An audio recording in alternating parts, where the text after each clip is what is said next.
They told me Thanksgiving was canceled due to family issues. We'll make it up to you next year. My dad texted. Then I saw their photos online. Best Thanksgiving ever. They posted. When they called me the next day. Hi Reddit. I'm Amara, 29F, and I never thought I'd post something like this. Not because I haven't had family drama before, believe me, I have, but because this particular moment made something inside me shift. Like the final click in a lock that had been waiting to turn for years. I want to explain this slowly because stories like this don't just happen out of nowhere. They build up over time, quietly, until one day you look around and realize the ground you were standing on isn't there anymore. So here's some background. I'm the oldest of three. My parents, Clara and Ron, had me when they were young, barely out of college. Money was tight, and time was tighter. From an early age, I was the helper. When Mom had to work late at the office, I made dinner for Levi and Kinsey, my younger siblings. When Dad picked up weekend shifts, I handled the laundry, cleaned the house, made sure homework got done. I wasn't asked. It was just expected. Now, I'm not trying to make myself sound like a martyr. I wasn't a perfect kid. I got into my share of arguments, slammed my bedroom door a little too hard during my teenage years, skipped a few chores here and there. But I always showed up for my family. Always. I didn't go away for college because Mom said she couldn't manage the household without me. I commuted instead, working part-time to help with bills.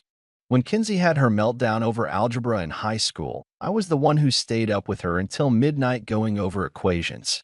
When Levi broke his wrist during football, I drove him to every single appointment while Mom was too swamped at work, and Dad couldn't afford another day off.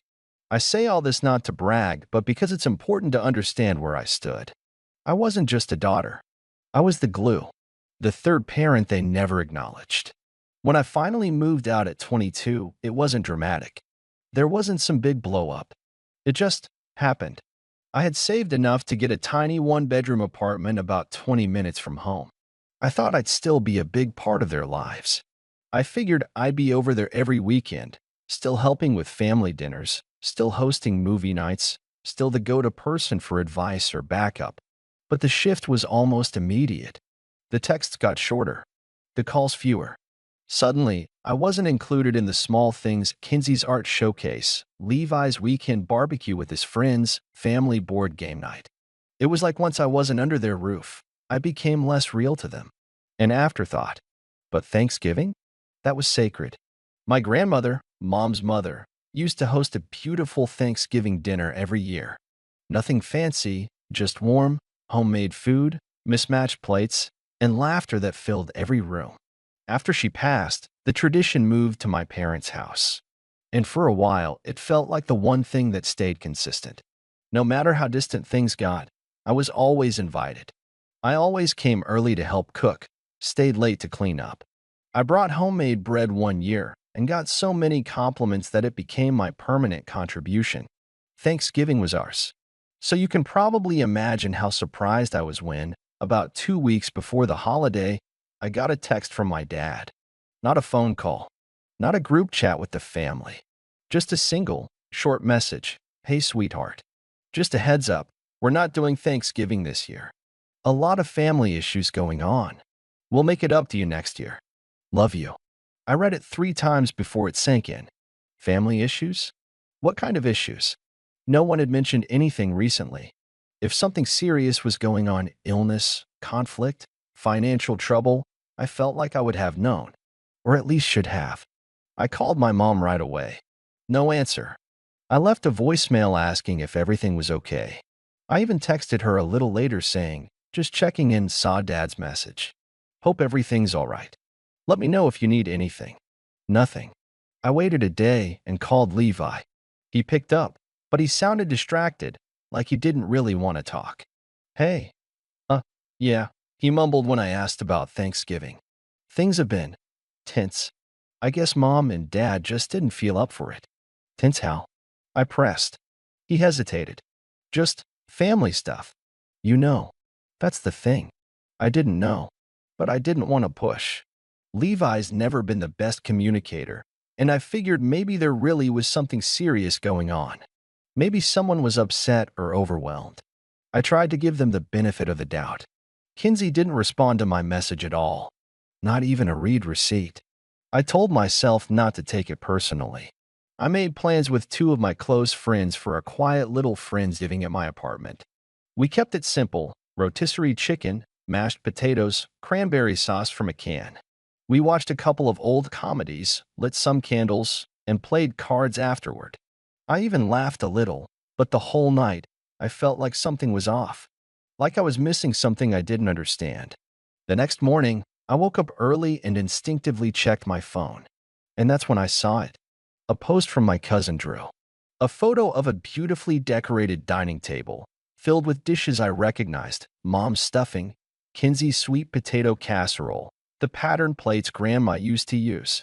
There, smiling in the center of it all, were my parents. Mom was wearing her favorite rust-colored sweater. Dad looked relaxed. Levi was grinning next to Kinsey, who was holding a dish I knew had to be my bread recipe. The caption? Grateful for the best Thanksgiving yet. Family is everything. I stared at that photo for a long time. I stared at that photo for a long time. My phone screen dimmed twice before I realized I hadn't moved. My thumb hovered over the image like I needed to press something that would explain what I was seeing. It didn't feel real at first. I actually convinced myself, for a moment, that maybe it was from last year and Drew had just posted it late. People do that, right? But then I noticed the small centerpiece on the table. A handmade fall decoration that Kinsey had mentioned making just a few days before. She'd even posted a close-up on her story: tiny pumpkins made of cinnamon sticks and felt leaves. It was unmistakable, and it was sitting right in the middle of the table in Drew's photo. So no, it wasn't old. It wasn't some memory post. It was this Thanksgiving, the one I had been told was not happening this year. I kept scrolling. Drew had posted a few more shots to his story. There was one of everyone gathered in the kitchen: Mom and Kinsey laughing at the counter, Dad carving a turkey, Levi tossing a football in the backyard with Drew and another cousin. A group photo in front of the fireplace, where my name used to be written on a little paper leaf that said, "Thankful for Amara." Except this time, it wasn't there. And neither was I. I felt something cold settle in my chest. Not anger, not yet. Just a kind of quiet disbelief. Like I'd walked into a room and everyone had forgotten I existed. I didn't say anything at first. I sat there with my untouched breakfast growing cold in front of me and stared at the screen like it might suddenly change. I opened the photo again, zoomed in, counted the chairs. They hadn't just decided last minute to throw something together. This was planned, carefully, intentionally. The table had been set for 12. There were name cards, matching napkins. Kinsey had even made one of those little menu boards she loves putting together for holidays. They had gone all out. I wasn't just excluded. I had been erased. My friends noticed something was off. I told them I wasn't feeling great, blamed it on too much dessert the night before, but they knew better. I could feel the concerned looks they gave me. I tried to smile, to make jokes, to pretend the whole thing wasn't gnawing a hole through my stomach. But the more I thought about it, the more the small things started connecting in my head. The way Levi had sounded uncomfortable on the phone. The way Kinsey had ghosted my message. The short, vague text from Dad. It wasn't sudden. This wasn't a spontaneous gathering. It had been planned around me. And the worst part? I didn't know why. I kept checking my phone the rest of the day, thinking maybe someone would reach out. Maybe Mom would call, apologize, say it had been a miscommunication. Maybe Kinsey would text a sheepish, "Sorry, it all happened so fast." Anything. But nothing came. Not even a single like on the photo I had posted the night before of our little friend-giving. Just silence. That night, I lay in bed, wide awake, replaying every family moment from the last year. I kept asking myself, had I done something? Said something? Missed something? Was it because I hadn't loaned them money last spring when Dad hinted at needing help with the car payment? Or maybe because I couldn't dog sit over the summer when they went to the lake. I had told them I had a work deadline, and Mom had sounded annoyed, but she hadn't brought it up again. At least, not to me. I tried not to spiral. I told myself there had to be an explanation. There had to be. But then, the next morning, my phone rang. It was my dad. I stared at his name on the screen, my thumb hovering over the green button. I let it ring twice, 3 times. Part of me wanted to send it straight to voicemail, but curiosity won. Maybe this was the moment I'd get answers. I answered. "Hey, sweetheart," he said, cheerful like nothing had happened. "Hope you had a nice Thanksgiving." That's when I realized he wasn't calling to explain. He was calling to pretend everything was normal. I sat there holding the phone to my ear, stunned into silence. My dad's voice was light, almost upbeat, like he hadn't just cut me out of something sacred, like I hadn't spent the last 24 hours staring at photos of a dinner I wasn't invited to. "Yeah," I finally said, my voice low and even. "I had a nice Thanksgiving." He hummed in approval, as if we were just checking off a box. "That's good. That's good. We were thinking we could all get together sometime next week. Maybe grab dinner. Make up for the change in plans." Change in plans. I felt a tightness in my chest, but I didn't let it show. I learned long ago not to give my parents the satisfaction of seeing my hurt. That only led to patronizing comments like, "You're too sensitive," or "You always take things the wrong way." So I took a breath and asked, as casually as I could, "Everything okay at home? You mentioned family issues." There was a pause, just a beat too long. "Ah, you know," Dad said with a little chuckle, "just some tension with your aunt and her boys. Didn't want to deal with any drama, so we decided to keep it simple. Just the immediate family." The words hung there like smoke. "Immediate family," I repeated softly. "Exactly," he said, with not even a flicker of hesitation. "We figured it was for the best. It was all a bit last minute." I could hear voices in the background, laughter, someone opening a cabinet. Mom's voice calling out something about leftovers. It was the sound of a home that was warm, fed, and full. And I wasn't in it. I nodded slowly, even though he couldn't see me. "Got it. I'll talk to your mom about dinner next week," he went on, like this was just a scheduling call. "We'll find a time that works. Don't be a stranger, okay?" "Sure," I said, and hung up before he could say anything else. And I just sat there. This wasn't a misunderstanding. This wasn't about my aunt. This was about me. They had intentionally cut me out, and now they were trying to smooth it over with dinner at some casual chain restaurant, like that would undo it. The thing is, my parents had always been a little transactional. If I did something for them, helped with taxes, watched their dog, picked up groceries, they were warm, generous even. But if I said no, or set a boundary, or prioritized something else, the warmth evaporated. I became distant, cold, ungrateful, and I had tolerated it for years. But this was different. This wasn't just thoughtless. It was deliberate, calculated. I wasn't just excluded, I was replaced. And not a single person thought I was worth an explanation. So I started thinking, not about yelling or confronting them or begging for answers. No, I was done chasing clarity from people who benefited from my confusion. I thought about something else. My parents, especially my mom, had built this image of our family over the years, something polished and pristine. She loved hosting. She had this little tradition of posting holiday albums on Facebook with overly cheerful captions like "Family is everything" or "Blessed beyond words." She treated every gathering like a photo op, and every photo like proof that we were all exactly as perfect as she wanted people to believe. But here's the thing, she had a blind spot. Me. She never really considered what I knew, what I had seen, the things I'd done for them behind the scenes.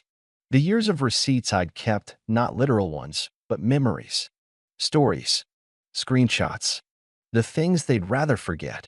And maybe, just maybe, it was time they remembered. Not by yelling, not by sulking, but by turning their carefully crafted image against them. I opened my laptop. I had an idea, one that had been simmering quietly in the back of my mind for years, waiting for a reason to come to life. Now, I had one. I clicked through old emails, pulled up a folder I hadn't touched in a while. It was something I had started casually, back when I was still in school, during a period where I thought I might become a writer. Just personal essays, reflections, stories about growing up in my family, about being the third parent, about being taken for granted. I had never shared them, but I had always known I might. One day, I started reading through them again. And as I did, something strange happened. I stopped feeling small. The sadness, the ache of being forgotten, began to fade. What replaced it was clarity. I wasn't just left out of Thanksgiving. I had been dismissed, minimized, underestimated for years. They thought they could cut me out quietly and no one would notice. They were wrong, because I was going to make sure they were seen for who they really were. Not with a fight, but with the truth. Over the next few days, I didn't respond to any of my mom's texts. She finally messaged me on Sunday night. Nothing direct, of course, just a breezy, thinking of doing Christmas cookie tins again this year. Any flavor requests? It was classic mom. Cheerful, oblivious, polished on the outside, just like always. No mention of Thanksgiving. No hint of apology. She was testing the waters, trying to see if I'd fall back into line without a fuss. If I'd play my usual part, the reliable daughter who always came back, no matter how many times she was sidelined. But I wasn't interested in playing anymore. Instead of replying, I kept working on something that had been growing quietly in the background, my own kind of holiday project. The personal essays I'd once written had given me a foundation, but this time, I wanted to go deeper. More specific. I started documenting everything I remembered. The patterns, the gaslighting, the way my parents used me when it was convenient and disappeared when it wasn't. The way they played favorites and rewrote history to make themselves feel better. Each entry came easier than the last. There was the year I spent all night helping them prepare Thanksgiving dinner after mom threw out her back, only to be cropped out of every single photo. The time they forgot my college graduation gift, then blamed me for not sending a reminder. And the countless holidays I spent helping Levi cover for missed chores, missed rent, missed everything because he's just going through a rough patch, and you've always been the strong one. I had written all of it down, at first just for myself, but now I had a purpose. Kinsey had recently started a small blog, very aesthetic, very curated, mostly about home decor, baking, seasonal things. She had promoted it heavily in our family group chat and gotten a surprising amount of attention online. She even posted affiliate links and sponsored content from time to time. And just last week, she'd emailed me asking for help editing a few drafts. She said I was so good with words, and she trusted my judgment. I hadn't replied then, but now I had a different idea. You see, she had sent me her blog's back-end login information so I could leave notes directly on her drafts. And she never changed the password. It wasn't illegal. I didn't break into anything. She had given me access. And I didn't touch her sponsored posts or her brand partnerships. I didn't want to ruin her business. But I did upload one of my essays to a hidden page on the site. I titled it, "When Family First Means Everyone But You." And I shared a story. Not angry, not spiteful, just honest. I didn't use names. I didn't point fingers. But anyone who knew me and knew them would recognize the details. I described a holiday where a daughter was told plans were canceled due to family issues, only to discover later that the issue was her. That the family had gathered without her, smiling for photos, pretending she didn't exist. I described what it feels like to sit with that kind of silence. To realize that your presence was never essential, just optional. And I made sure the tone stayed calm, even thoughtful. It wasn't a rant. It was a reflection. Something people could read and feel. Not a call-out, but a mirror. Then I left the post unpublished. For now. Because I wasn't done yet. Over the next week, I started gathering other stories, small, quiet moments that chipped away at me over the years. Not just about my parents, but how Levi always got a pass. How Kinsey played innocent while stirring the pot. How I was always told to be understanding, while no one ever returned the favor. I started rewriting those memories. Not to wallow, but to reclaim them. And once I had enough, I planned to publish them one at a time. Scheduled, consistent, carefully worded. On Kinsey's blog. She could delete them, sure. Eventually. But not before people saw. And not before the perfect reader did. My parents. Because Mom read every word Kinsey posted. She liked to comment on them with little emojis and phrases like, "So proud of my girl," and such wisdom. She even shared the posts on Facebook to show off to her friends from church. I wanted her to read my words for once. Not because I wanted her validation, but because I wanted her to see me, and I knew she wouldn't be able to ignore it. Of course, I didn't stop there. There was something else I had up my sleeve, something I'd been working on for months before Thanksgiving even happened. Something that would make all of this sting a little bit more once it came to light. But that part? That would have to wait. Because 2 days later, Kinsey called me. And she didn't sound sweet anymore. She sounded panicked. Kinsey's voice came through the phone like a siren. Sharp, breathless, no trace of her usual polished tone. "Did you post something on my blog?" I paused, keeping my voice even. "Why do you ask?" "Don't play games with me, Emery." Her voice cracked slightly. "People are messaging me, asking if I'm okay." My subscriber count dropped overnight. And my mom just called me in tears because some church friends sent her a link to this post and asked if it was about us. I let that sit for a moment. Then I said, "You mean the one about being excluded from Thanksgiving? About being told there were family issues only to find out the real issue was me?" Silence. "Kinsey, I didn't know they weren't inviting you," she snapped, her defensiveness creeping in. I thought you'd changed your mind about coming." "No, you didn't," I replied quietly. "You saw my name disappear from the group chat plans and you didn't ask why. Because it didn't bother you. It never does."